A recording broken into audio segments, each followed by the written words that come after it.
जैसलमेर में रहने वाले राजा राजा सलीम सिंह। यहाँ से ठीक 18 किलोमीटर दूर कुलधारा गांव। हजारों सालों से रहने वाले गांव वाले इस गांव को एक ऐसा श्राप दिया जिसे सुनकर आप लोगों की रूह कांप जाएगी। श्राप ये था, जब भी ये गांव वाले इस गांव को छोड़ेंगे, उसके बाद से कोई भी अगर इस गांव में रहने की हिम्मत की तो यहाँ के रहने वाले भटकती हुई आत्माएं उनकी रूह नोच लेगी, उनके ऊपर अत्याचार करेगी, उनको मार देगी।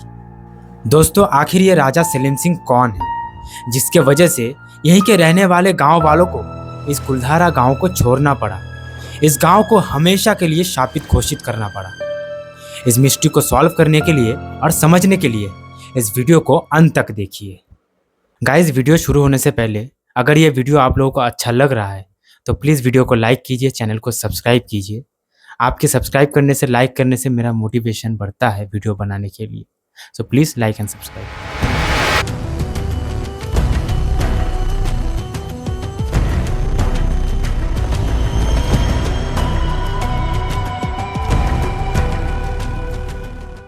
दोस्तों, इमेजिन कीजिए एक हंसता खेलता गांव जहां हजारों लोग खुशी से रहते थे, जहां बच्चों की आवाज़ें थी, मंदिर की घंटियां बजती थी।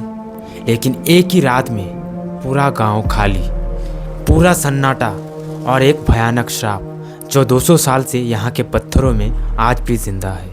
एक ऐसी जगह जहाँ दिन ढलते ही लोगों का आना जाना सख्त मना है, क्योंकि सूरज के छुपते ही यहाँ कुछ अदृश्य शक्तियाँ जाग उठती है। पैरानॉर्मल एक्टिविटीज़ होते हैं जो साइंस के समझ से बिल्कुल बाहर है। कहानी शुरू होता है 13वीं सेंचुरी के शुरुआती दौर से।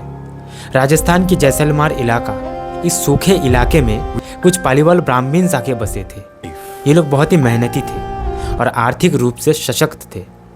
ये लोग अपनी बुद्धिमत्ता से इस सूखे इलाके पर खेती बाड़ी करने का तकनीक बनाया। कुलधारा सिर्फ एक गांव नहीं था, ये राजस्थान के 84 गांव का एक मुखिया गांव था। इसकी समृद्धि के चर्चे पूरे राजस्थान में फैला था। यहाँ के घरों में सोना, चांदी और अनाज के भंडार भरे रहते थे। लोग खुशी से रहते थे। यहाँ के पालीवाली ब्राह्मण्स अपनी कम्युनिटी और अपने आत्मसम्मान के लिए कुछ भी कर सकते थे, कुछ भी। सब कुछ एकदम परफेक्ट था। लेकिन कहते हैं ना दोस्तों, जब समृद्धि आती है तो अपने साथ बुरी चीज़ें भी लाती है। कुलधारा पर एक ऐसी शैतानी नज़र पड़ी थी जिससे इस सोने की मिट्टी को रातों रात शापित मिट्टी में बदल दिया था। जैसलमेर रियासत का दीवान सलीम सिंह, जिसे जालिम सिंह भी कहा जाता है, ये एक बेहद क्रूर और अहंकारी शख्स था। इसके नाम सुनते ही गांव वाले थर थर कांपने लगते थे। लेकिन इसके नाम से ज़्यादा इसकी नज़रें खराब थी। इसकी हवस और पैसों की भूख का कोई अंत नहीं था। एक दिन सलीम सिंह कुलधारा के दौरे पर आए और उसकी शैतानी नज़र गांव की मुखिया की बेटी के ऊपर पड़ी।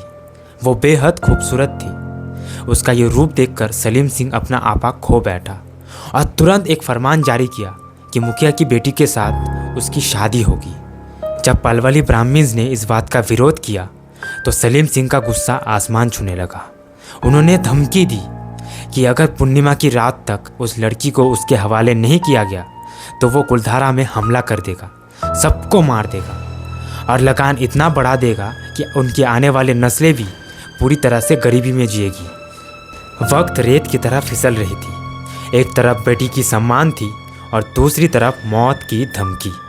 उस काली रात में एक ऐसा फैसला लिया गया जिसे सुनकर आपके रोंगटे खड़े हो जाएंगे। पूर्णिमा की रात से ठीक एक रात पहले कुलधारा और आसपास के 84 गांव के मुखिया एक साथ जमा हुए। एक महापंचायत बैठाई गई। ये बात उनकी मिट्टी की स्वाभिमान और उनकी बेटी की इज्जत की थी। उन्होंने ये ठान लिया था कि वो अपना सब कुछ छोड़ देंगे, लेकिन सलीम सिंह के आगे घुटने नहीं टेकेंगे।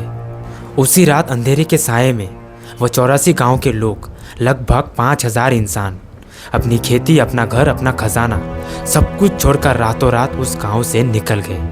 वो कहाँ गए, किस तरफ निकले, आज तक किसी को पता नहीं चला। एक ही रात में इतने सारे लोग रहस्यमय तरीके से हवा में गायब हो गए। उस दिन काली रात में वो गांव वाले उस गांव से हमेशा के लिए जाने से पहले वहाँ की दीवारों, रास्तों और दरवाज़ों को एक भयानक श्राप दिया। उन्होंने हाथ में मिट्टी लेकर कहा, ये हमारा बनाया हुआ सोने का गांव अगर हमारा नहीं हो सका तो ये किसी का नहीं होगा। और जो भी ज़बरदस्ती यहाँ बसने की कोशिश करेगा वो बर्बाद हो जाएगा। ये ज़मीन ताउम्र बंजर और सूखा होकर रहेगा। दोस्तों सच में तब से लेकर आज तक वो गांव वैसे का वैसा ही पड़ा है। गांव तो खाली हो गया, पर क्या सच में यहाँ पे अभी कोई नहीं रहता? बिल्कुल गलत। भले ही गांव वाले यहाँ से चले गए हो, लेकिन उनकी आत्माएं आज भी कुलधारा की इन गलियों में भटकती रहती है। आज के वक्त में कुलधारा की इन खंडरों में जो होता है वो साइंस के दायरे से बिल्कुल बाहर है। यहाँ के लोकल लोगों और टूरिस्टों ने ऐसे ऐसे इंसिडेंट्स रिपोर्ट किए हैं जो सुन के आपकी दिमाग हिल जाएगी। जब आप अकेले इन सुनसान गलियों में चलेंगे तो अचानक आपको लगेगा आपके पीछे पीछे कोई चल रहा है। किसी की कदमों की आवाज़ें आएंगी, पर आप जब पीछे मुड़ के देखोगे तब वहाँ कोई नहीं होगा, सिर्फ हवा होगी। कई बार यहाँ से गुजरते हुए गाड़ियों में बच्चों की हाथों की निशान मिलते हैं। रात के वक्त में औरतों की रोने की आवाज़ें आती है और पायलों की झंकार सुनाई देता है। रात जितनी गहरी होती है, एक नेगेटिव एनर्जी उतना ही ज़्यादा फील होती है।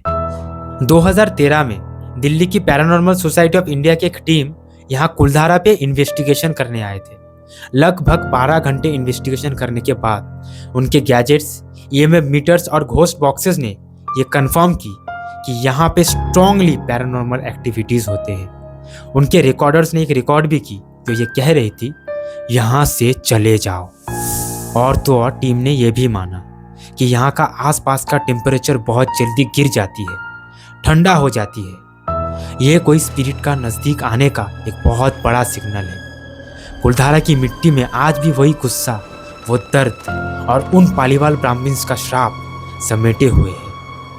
कुलधारा सिर्फ एक कोई टूरिस्ट प्लेस नहीं है दोस्तों, ये उन गांव वालों का एक जिंदा स्वाभिमान है और उस पराये सलीम सिंह का एक जीता जागता परिणाम है। आज Kuldhara village archaeological surveys of India के अंडर आता है। दिन में टूरिस्ट आते हैं, इन रूम्स का, इन दरवाज़ों का फोटोज लेते हैं और सूरज ढलते ही मेन गेट पे ताला लग जाता है। रात को यहाँ घर से निकलने का बिल्कुल भी इजाज़त नहीं है। क्या आज भी पालीवाल ब्राह्मण्स की आत्माएं इस गांव की रक्षा कर रही है?